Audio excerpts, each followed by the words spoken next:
Alright, so what's up mga kanatik? So for today's video nga pala meron tayong dalawang GoPro Hero dito na camera. Yan. So ito yung kadalasan natin ginagamit sa ating pagmo-motovlog. No? So i-share ko lang yung konting comparison and then yung settings na ginagamit natin dito. Right, so meron tayo ditong Hero 5 Black and then Hero 10. Yan. So yan, parehas yan. Ginagamit natin yan sa pagmo-motovlog. Yan, so mas madalas ko nga lang ginagamit itong Hero 5 kasi ito yung kadalasan na nakakabit sa ating helmet, no, sa ating chin mount.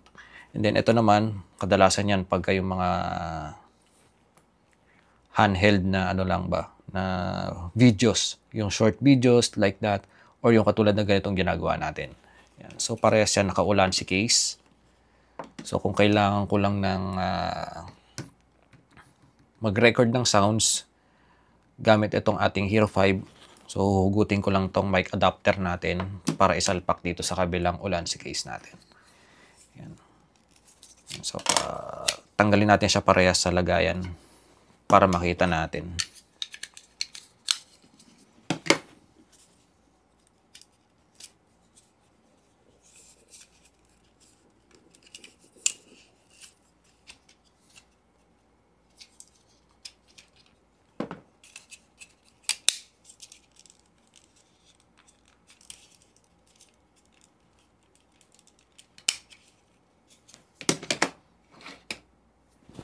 Yan. So, ito siya. Yan. So, kung makikita nyo, mas malaki yung Hero 10. Sa lapad, almost the same. Talagang sa laki lang talaga. Ayan.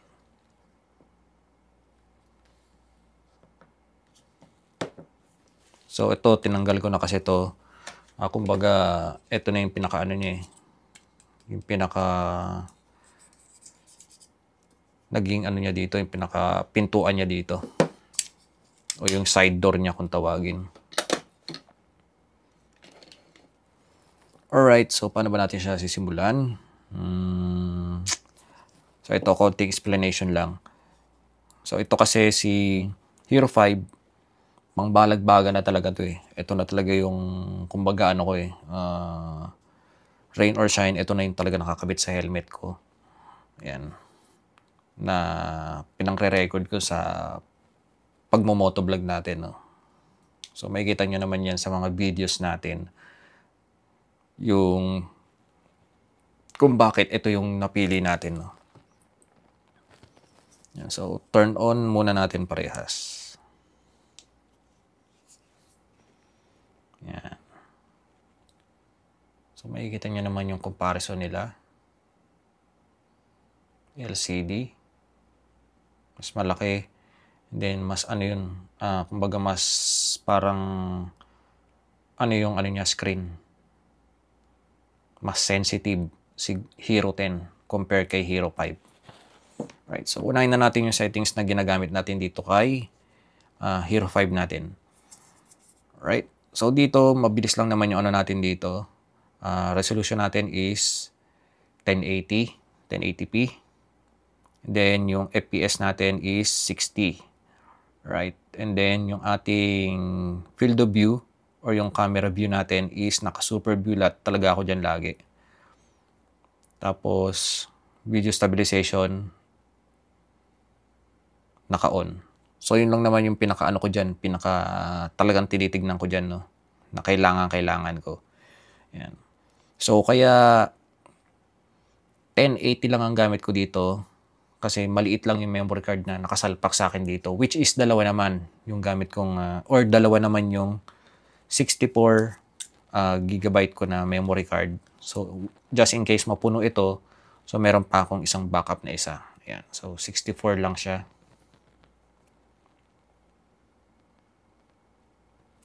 Ayan.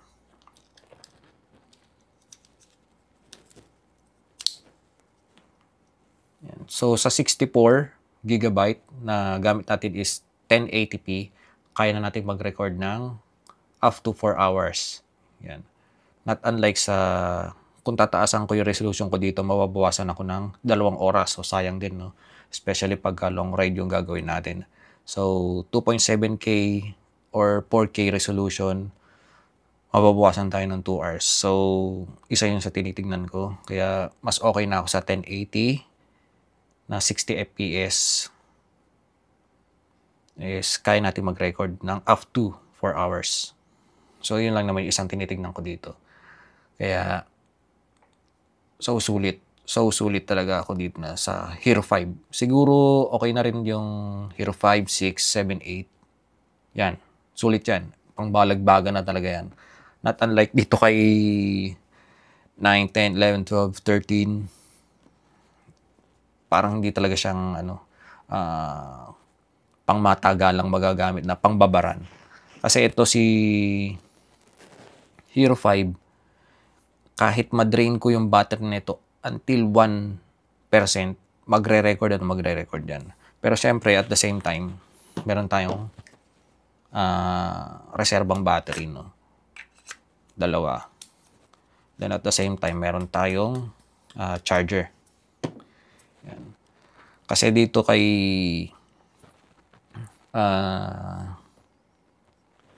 Hero 10, ang issue ko dito is yung battery niya, no? So, kapag umaabot na ako sa 20% na battery life niya, is nag-auto shutdown siya. Parang yung overheat, siya, automatic siya, nagto-turn off yung camera. So, parang nabibitin ako kahit alam ko meron pa akong battery. Yan. Pero, ganun pa man din, binila natin siya ng reserba. Medyo madugo nga lang yung battery ng mga ganitong GoPro na camera. Yan. Extra battery and then yung charger. Ang paggamit ko lang talaga dito yung talagang yung hindi tayo nakasakay ng motor, yung nagbibideo lang tayo ng may gusto lang tayo mag-video para at the same time hindi na natin kailangan tanggalin itong ating Hero 5 sa ating helmet. Yan. Then at ginagamit ko din siya yung mga ganitong pagbablog natin, no? Itong ating Hero 5 kasi nga itong isang nagustuhan ko dito naman.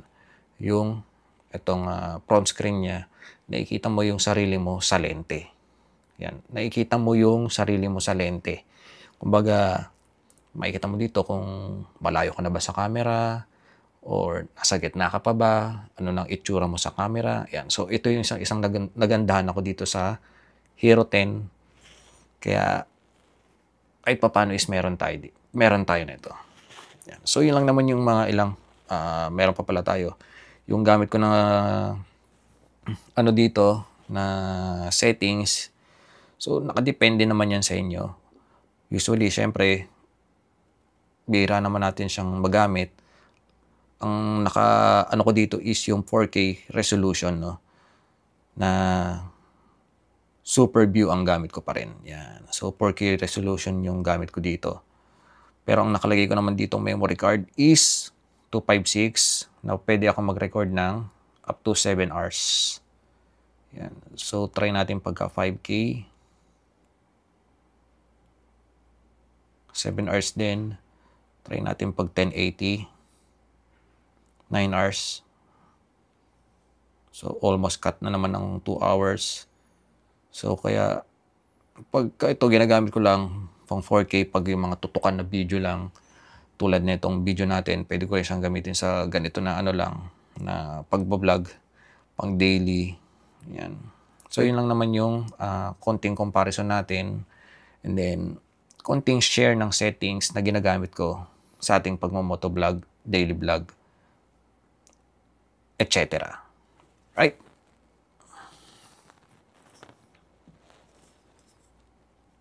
Yan. So, turn off na natin.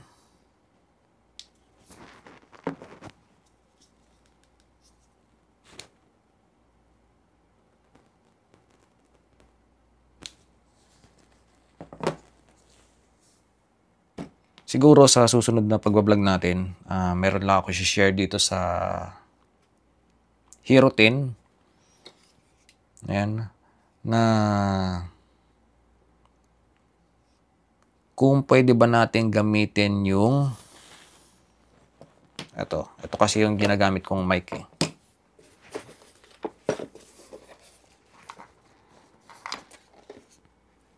itong Lark M2, kung pwede ba natin gamitin yung transmitter na yan para makagamit ng Bluetooth mic.